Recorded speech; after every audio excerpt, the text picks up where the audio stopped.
Good morning again. My name is Jamil Azi. I'm the medical director of the Kidney and Pancreas program at the Brigham and the director of the Transplant Research Center.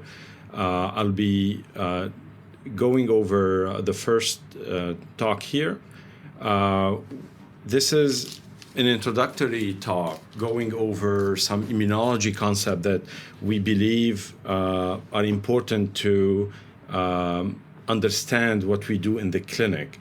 And my advice always to fellows who rotate with me to learn some of this basic immunology, because it will only make them better clinicians. Those are my disclosures.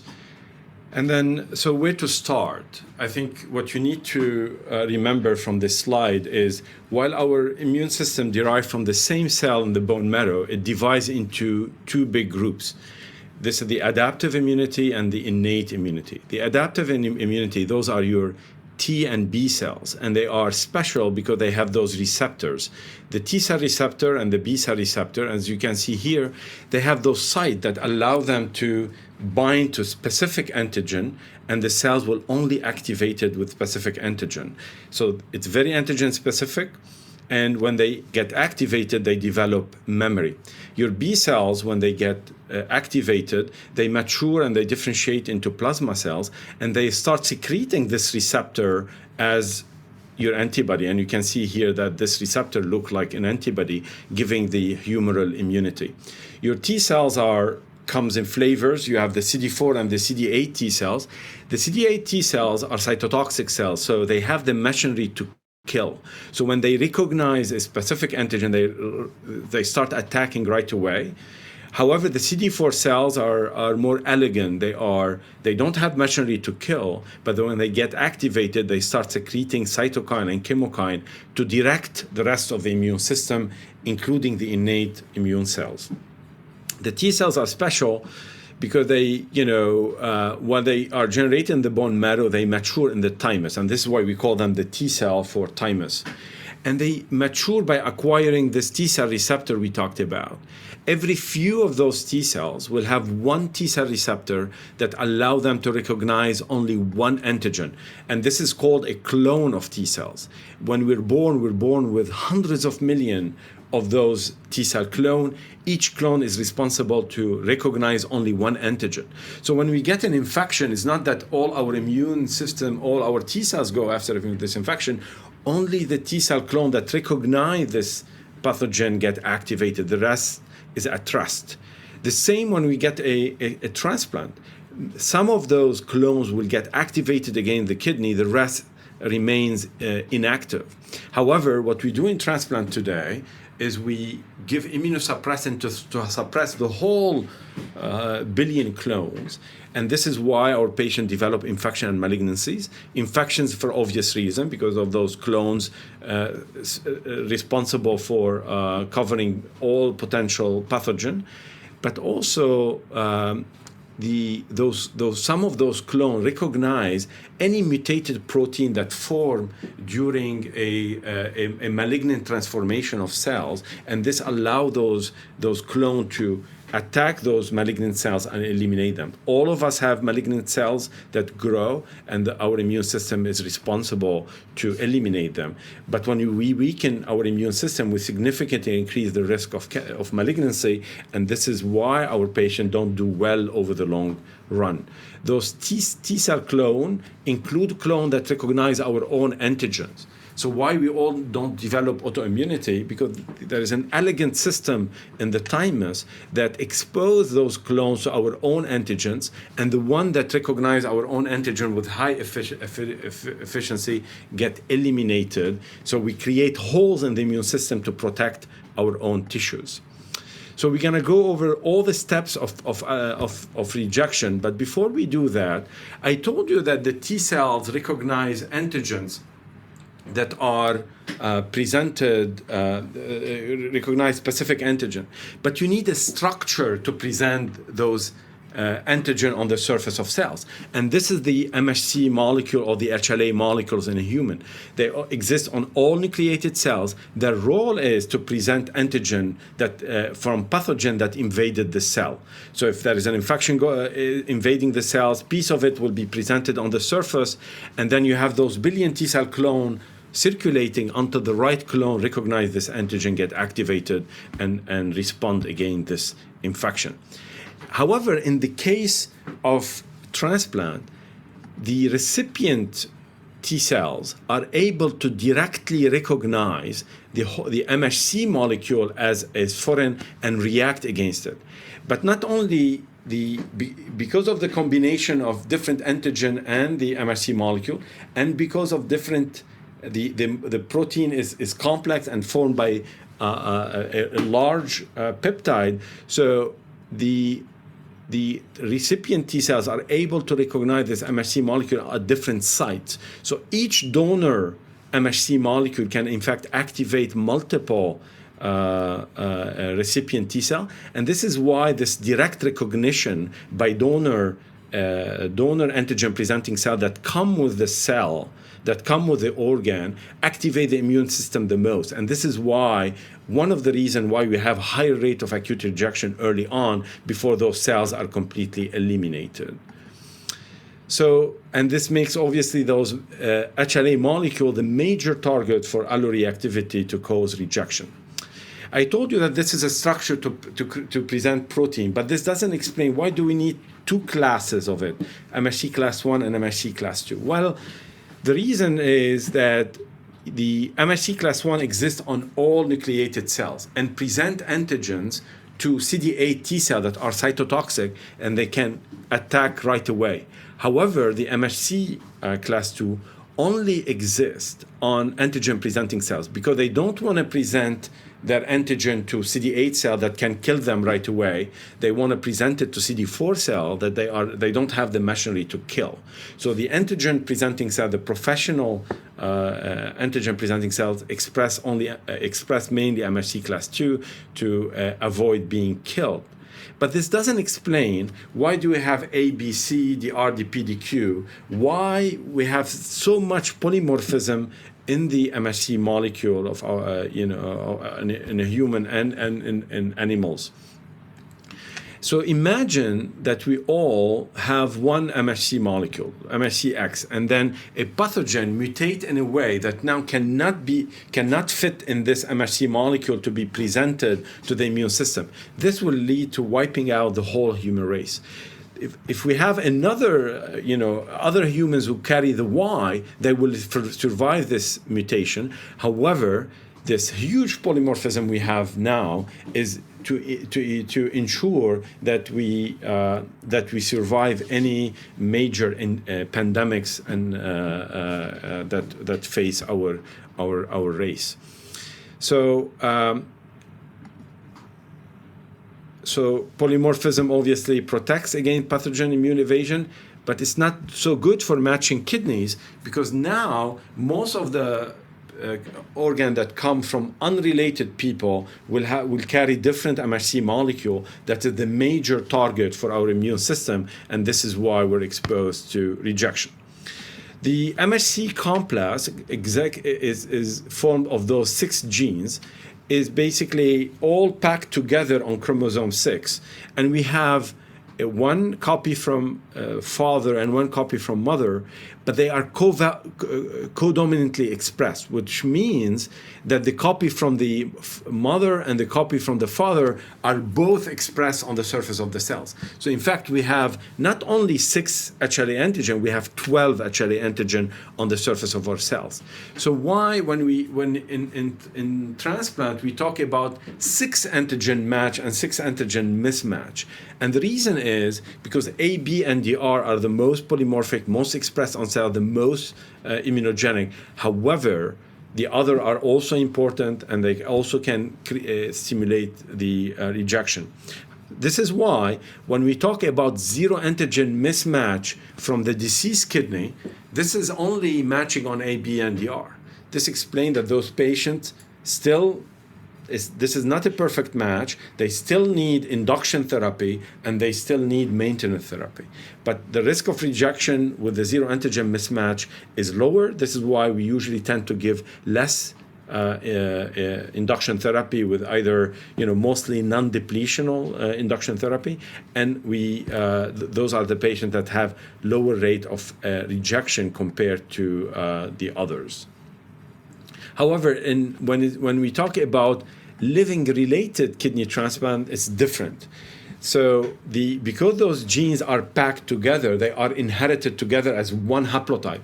So we don't talk anymore about 4 or 5 antigen match or mismatch. We talk about haplotype match.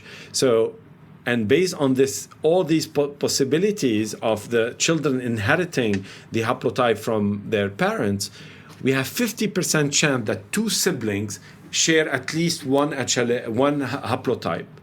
So the whole six antigen. There is 25% chance that they match on the 2 haplotype and 25% chance that they don't match at all. But when they have 2 haplotype match, they are matching on the 12 HLA antigen. And this is what is called a perfect kidney. So this is why most of the centers won't give induction therapy for those patients. And usually they only give high-dose steroid. But those patients still get maintenance therapy. Why is that if they match on the whole HLA molecule? Because the HLA molecule are not the only targets for the immune system. There are other antigen that we call minor antigen that can still elicit acute and chronic rejection, significantly less than the MHC molecule, but still there. And those are normal protein that we all have that can differ by 1 or 2 amino acids between even siblings, even siblings with full haplotype match, and they still elicit immune rejection. So this is explain why even with 2 haplotype match, even if we don't give induction therapy, we still give maintenance therapy, but patients are significantly at lower risk of rejection, and with that, most of those patients end up with immunosuppressant lower than what we give usually to other patients. Okay, so now we're gonna start with the rejection process, and in my mind, the rejection starts the minute we take the organ out of the donor. And the reason is that we induce ischemia in this kidney, and this ischemia lead to cell injury and stress. And how does the cell react by secreting cytokine and chemokine, and also the small vessels inside the tissue, the organ, because of the stress, increase integrin and selectins on their surface. So what happens is, when you put the organ back in, you have the integrin and selectin on those small vessels that when the immune system comes in, they have ligand for those, so it slows the immune system. You have the chemokine secreted from inside the tissue, attract those cells inside, and when they are inside, you have a lot of cytokine to stimulate them, and the cells within the tissue start expressing a lot of HLA molecules, thinking that they are dealing similar to an infection process. And with that, this is a perfect storm to stimulate the immune system and cause rejection. This explains why, in fact, the longer ischemia time you have, the higher risk of acute rejection you have. This explains why if you have a patient with high ischemia, long ischemia time, and they continue in a delayed graft function, you don't sit down and wait, and only explaining that by the ischemia and the ATN. What we do at day 7 or 10, we go and biopsy those patients because those kidneys are really at the highest risk of rejection. This explains why for those patients with higher ischemia time, we tend to give them higher depletion therapy, and this is usually depletional therapy with thymoglobulin. This explains why also when you compare recipient of deceased kidney versus living kidneys, the recipient of deceased kidney has significantly higher rate of acute rejection. This explains also why we give the highest dose of maintenance therapy at the beginning, and then we start reducing it with time. And we reduce it with time because the effect of the ischemia reperfusion goes away within 3 to 6 months, but also the immune system start accommodating, like we're gonna talk about later today. So a lot of what we do in the clinic is really influenced by the ischemia injury. And this is to show you that when the induction therapy was introduced in the mid-90s, the rate of acute rejection the first year significantly dropped after transplant, with some improvement in long-term outcome. So, okay, so now we have an ischemic kidney, all inflamed, secreting all these cytokine, chemokine, and then we transplanted, and then the immune system. So what happened now? So you have antigen-presenting cells. They are coming with the kidney. Those are donor antigen-presenting cells that will migrate into the secondary lymphoid organ. This is your spleen or the draining lymph node. But also you have the recipient antigen-presenting cells coming into the tissue, being attracted there. They will start harvesting all these proteins and express some of them on the surface. And those are your foreign protein, foreign target that the immune system will recognize. And they will all migrate to the secondary lymphoid organ, and there they will be waiting for those billion T cell clones that continue to go in and out of our secondary lymphoid organ all day long, looking for foreign antigen. And now the T cell recognize this foreign antigen presented by the MHC molecule. And if this is the only thing that happened at that time, the cell will never get activated. In fact, you will never be able to activate this cell and will go into energy. For this cell to get activated, you need a second signal to ensure that the synapse forming between the antigen-presenting cells and the T cell is strong and a true antigen presentation. And with that, the full activation of the cell happen. And this is what we knew about co-stimulatory and co-inhibitory molecule in 1999, and the list continues to grow. And now we have more than 256 of those co-stimulatory and co-inhibitory molecule identified. But we still talk about CD28 and CTLA4 because this is the prototype of the checkpoint inhibitors that made it to the clinic. And now we have other pathway that are also maturing and getting to the clinic, like PD-1 and PD-L1, and we'll get the chance to talk about this later. So what happens here? Naive T cell, a T cell that never get activated before, express a lot of the CD28 molecule on its surface. And when it encounters an antigen-presenting cell that is carrying a foreign antigen, this antigen-presenting cells has a lot of 8086 that bind to CD28. Those two signals now send a positive signal to the T cell, and this T cell get activated and start to proliferate. But when the cell get activated, then start slowly expressing the CTLA4 molecule on its surface. The CTLA4 molecule have higher affinity to 8086 than the CD28, so start stealing this from the CD28, and what happened, it will suppress the CD28 signaling positive signal, and the CTLA4 start giving a negative signal to the cell. And why this is important? This is important because when we get an infection, this clone of T cell that recognize this infection get activated and proliferate thousands of times. So, but after the infection is released, you want this clone to contract again. So the CTLA4 get expressed, and then this clone goes into a contraction phase. If this doesn't happen, this is what we get happen to our immune system. Every time we get an exposure to an infection, this clone expand thousands of times, and you have hundreds of millions of those clones. We all end up with lymphoma. So those are important to keep our immune system at check. But if you understand, if you're a physician scientist and you understand this biology, what would you do? Then you would take the CTLA4 molecule, you fuse it to an Fc portion of a human immunoglobulin, and you make this molecule called CTLA4 Ig. And now if you have a T cell getting activated by an antigen-presenting cells and you add the CTLA-4 Ig, the CTLA-4 molecule bind to 8086, doesn't allow it to bind to CD28, and this T cell never gets activated and it goes into energy. And in fact, when this molecule was introduced, given to mice, it induced a significant prolongation of allograft survival. However, when this molecule was moved to the non-human primate, it was not as effective as in mice.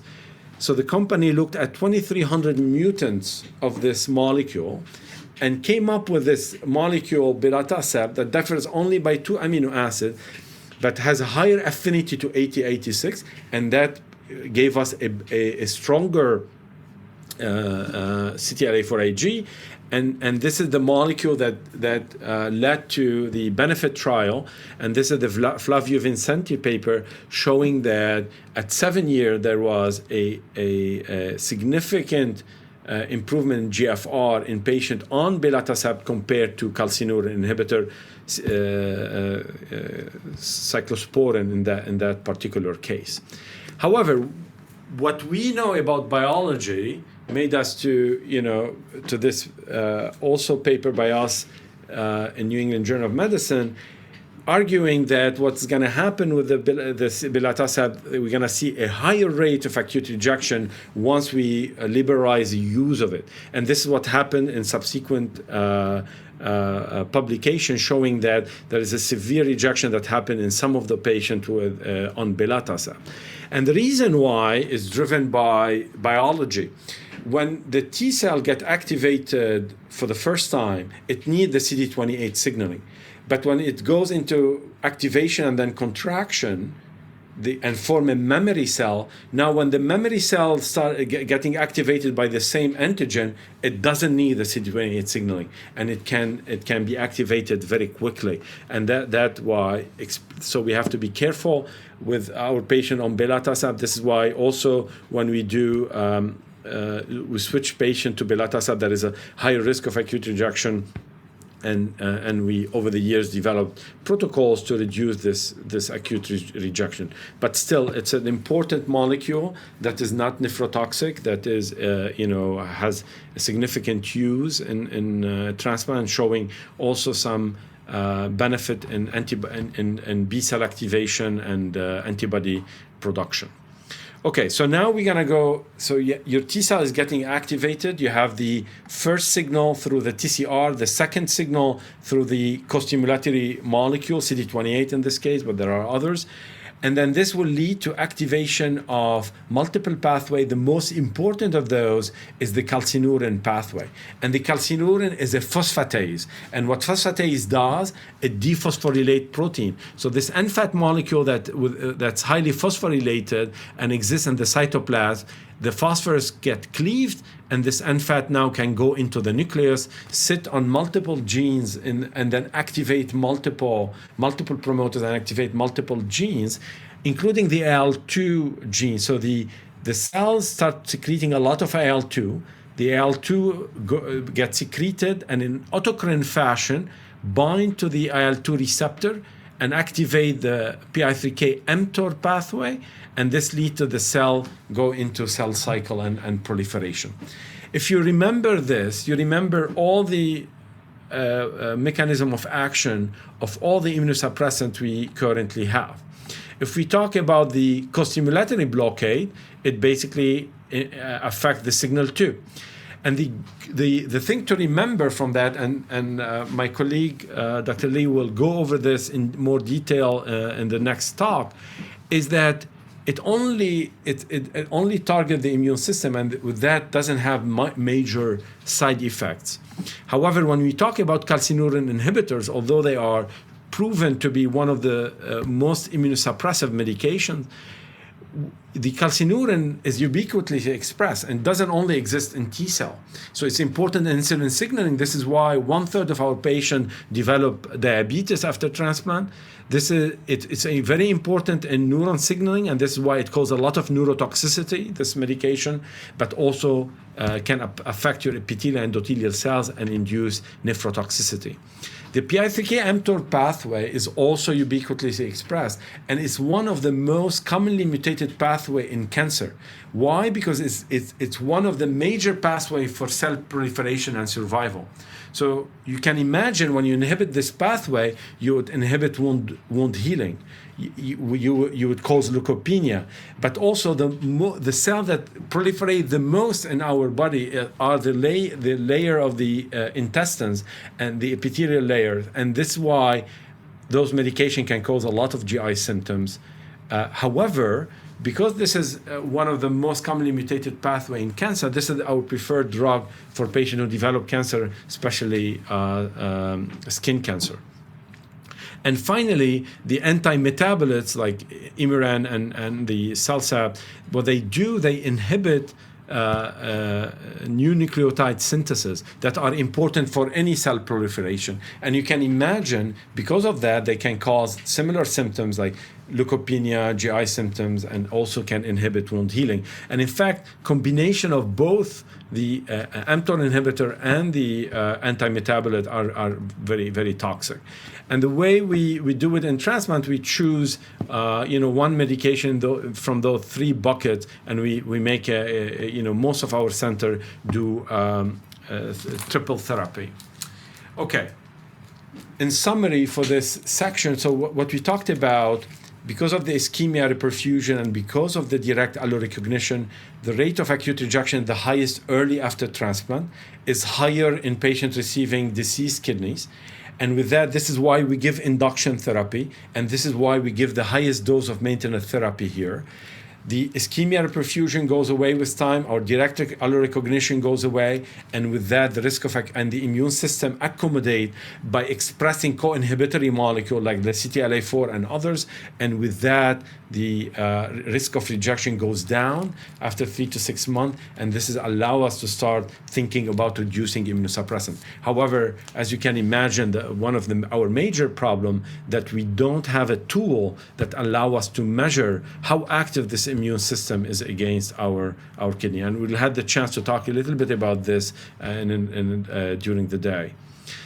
So I'll go with this question. I'll go fast so I can finish the talk. 25-year-old woman with end-stage renal disease, secondary reflux nephropathy, received a zero antigen mismatch living-related transplant from her twin brother. Which one of the following is true? No need for maintenance therapy in this perfect match case. No risk for acute chronic rejection.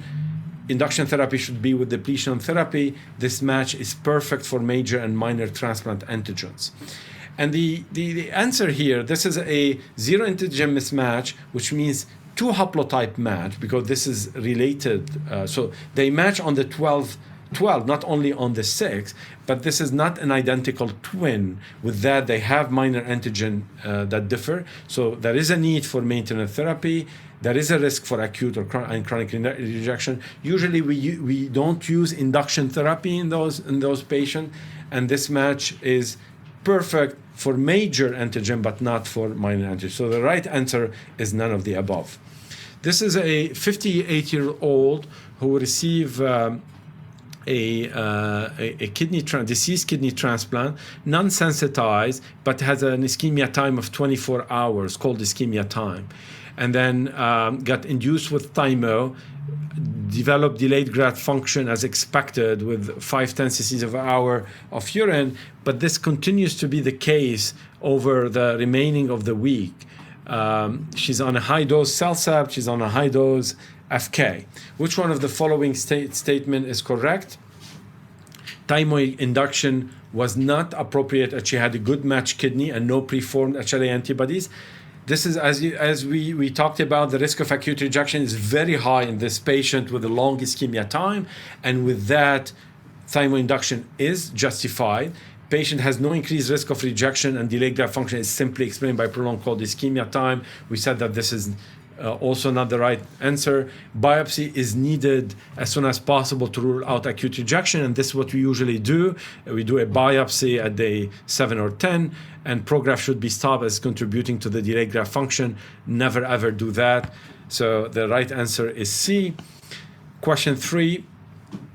28 years old Caucasian female with a history of end-stage kidney disease due to presumed hypertension on PD for 4 years, has a kidney transplant, not highly sensitized, patient's creatinine is stable at 1.1, and this is 3 years in. She had no rejection or infection post-transplant. However, the patient developed recurrent squamous cell carcinoma over the last 2 years. Immunosuppressive therapies, Celsat 1 gram BID, tacrolimus level of 6, and prednisone 5. So 3 years after transplant, as we talked, the risk of rejection goes down significantly after 6 months. Seeing a patient 3 years down on this very high dose of Celsat is basically absolutely not needed, especially in non-sensitized patient who never had a rejection and that doesn't have any donor-specific antibodies. Which one of the following statement is correct? Switching tacrolimus to rapamycin associated with decreased risk of recurrence of squamous cell carcinoma in a randomized controlled trial. PI3K-mTOR pathway is highly activated in anti-cancer T-cell mTOR inhibitor, should be avoided. Patient remains at high risk for rejection due to her young age, but tacrolimus should be switched to rapamycin, and prednisone should be stopped to reduce the risk of skin cancer recurrence. Tacrolimus should be switched to rapamycin, and Celsat reduced to 500 mg BID within 2 weeks. So the way we approach that, as I mentioned earlier, mTOR inhibitors has been shown in randomized trial that reduce the risk of de novo and recurrent skin cancer. This makes a correct answer. The PI3K-mTOR pathway is truly highly activated in cancer cells, and this is why using them is important. Prednisone should be stopped. Prednisone, delayed removal of prednisone 3 years post-transplant has been associated with significantly higher risk of acute rejection, so we usually don't do that. Why this is not correct because we usually don't reduce all those medications together because this may increase the risk of rejection, and we do that progressively. We do first the switching, and then we can reduce the medications. Okay, so now we're gonna go into the step 3, which is the most important, is what happens when those T cells get activated. Our T cells get activated in secondary lymphoid organs, go to the blood, and then enter the kidney through the blood. This is our beloved nephron, the afferent arteriole, and those are the peritubular capillaries around the tubules. So if you take a cross section here, those are our tubules, and this is peritubular capillary. This is where the immune system is circulating. And this is a schematic representation of those endothelial cells in the peritubular capillaries. And as I told you before, because of the ischemia, there is a lot of integrin and selectin that's upregulated here. This will allow the immune system to slow down. The chemokine will make this immune system, will attract those immune cells into the tissue, and you have a lot of cytokines to stimulate and a lot of HLA molecule. If you look at this, when we go and sit with our pathologist, this is what we see. We see those small, dense nuclei. Those are lymphocyte nuclei that are different than the tubular nuclei, that they are bigger nuclei here. And those lymphocytes, they are now very frequent in the peritubular capillary, and then they are invading the tubule. This is called tubulitis, and this is the hallmark of cellular rejection. This is telling us that those T cells recognizing the HLA molecule on those epithelial cells and attacking. And this is another pathology of cellular rejection. And as you can see, those dense nuclei invading the tubule and causing tubulitis and rejection.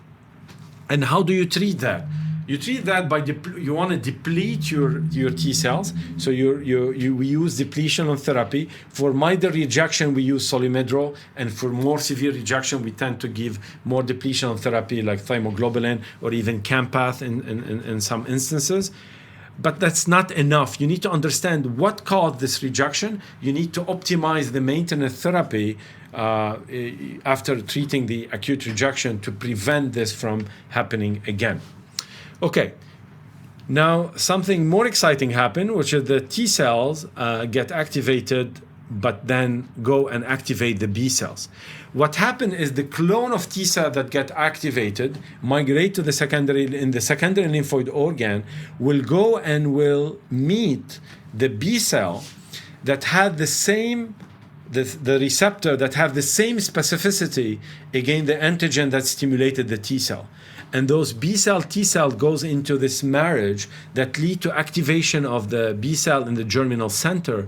Those B cells start proliferate. This clone of B cell that's specific against the alloantigen get activated, proliferate, differentiate into plasma cells, and those plasma cells start secreting this receptor, the B cell receptor, as an antibody, and we develop antibody against the target. It could be an infection, but in the case of transplants, you can imagine this is the HLA molecules that exist on the surface of the endothelial cells.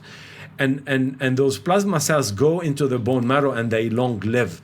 This is why it makes those cells very hard to eliminate and to deplete, and make this antibody-mediated rejection hard to treat. So now you have antibodies that are generated. They go into the circulation, they go into the afferent arteriole, and now in the glomeruli, the pressure drops, and physically, and in the peritubular capillary, can physically bind to the HLA molecule. And this is what happened. The antibody bind to the HLA molecule, will activate the complement. C4D is one of the breakdown of this complement cascade. The C4D bind to the endothelium, and then the rest of the complement will form the MAC complex that will perforate the cells and injure the cell. So, and if you have you do a biopsy and you stain for C4D, you see C4D staining along all the endothelial cells in the glomeruli and in the endothelium. And that's only can be caused by antibodies activating complement in the tissue. That's the hallmark of antibody-mediated rejection. However, what you need to know that the antibody cause injury through the complement, this is one of many ways to do it. And then there is the antibody, in fact, can cause direct injury to the endothelium by inducing cell proliferation, and that may lead to those small vessels getting tighter and tighter and smaller, and cause ischemia to the tissue. Also, the antibodies bind to the HLA molecule, but they have that Fc portion float on the surface. So now you have those innate immune cells that they don't know where to attack, but have Fc receptors that will allow them to bind to this Fc portion hanging out. And then this is how they know that they need to attack the endothelium. And this is the innate immune cells can cause this injury. And if you look at this pathology here, you see this neutrophil here, and you know that this is neutrophil because of the polynuclear here. And then this neutrophil is attacking the tissue. It will only be able to attack this tissue if there is an antibody guiding this. And this could be also a hallmark of antibody-mediated rejection, peritubular capillaritis. And so, however, when we, and even if the antibody is not activating complement, so you can have a C4D negative rejection, but still have antibody-mediated rejection. Usually you would find an antibody in the periphery, and then you would say that this could be an antibody-mediated rejection. However, this could be also, but even if there is no antibody, you can also make the case that this could be also a rejection. However, now more and more we know that if we go back to this NK cell attacking the endothelium, we now know that those NK cells, because they are trained to recognize our own HLA molecule. So when they come to a kidney that doesn't have our HLA, this lack of HLA make those cells getting activated, and those NK cells can attack the endothelium without the antibody. And this is also showing now this new entity of microvascular inflammation that can be driven by NK cell independent of antibody. And this is why medication that can deplete NK cells can treat this entity regardless of antibodies. Okay. So then, but how do you treat antibody-mediated rejection? We treat antibody-mediated rejection by trying to eliminate all this program leading to the rejection. You need to remove the antibody, but this is not enough because the plasma cells are there. You need to deplete those plasma cells. This is one of our oldest medication to do that. There are newer medication that are coming in the pipeline, but that's also not enough. You need to deplete the memory B cell that are generating the plasma cell, but never forget that you need to treat a T cell, the T cell too. This is why we give high dose of solumedrol when we treat antibody-mediated rejection, but also sometimes we give thymoglobulin, especially when there is and in my mind, there is always cellular rejection whenever there is an antibody-mediated rejection. So you need to treat both in that regard.